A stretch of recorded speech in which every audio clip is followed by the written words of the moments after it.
Hai guys, cara untuk repair kain mau kecil kanan kiri 1 inci guys. Tengok saya buka zip guys. Ini sudah buka zip, lepas itu dari sini sini saya start untuk jahit. Dekat-dekat zip guys. Kecil atas sampai bawah guys. 1 inci guys.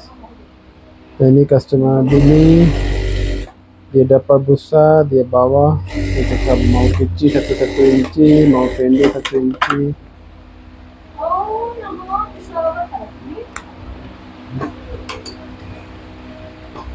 Saya cakap boleh apa tadi suara?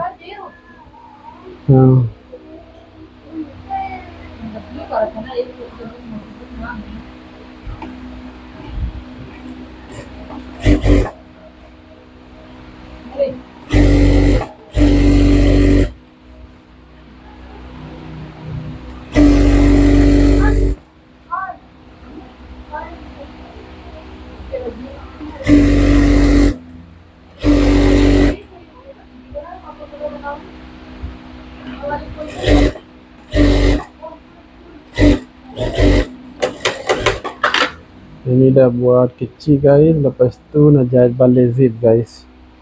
Zip tengok saya macam mana jahit balik.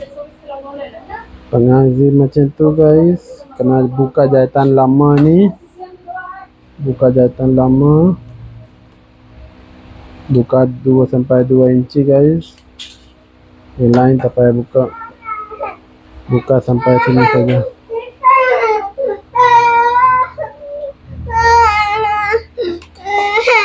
क्या हुआ? हाँ, sekarang jahit zip guys. Sekarang jahit zip.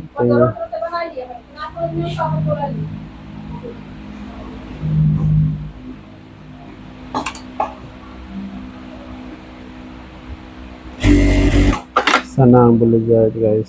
Sekarang mau tutup zip sikit guys. Lepas tu jahit di atas guys.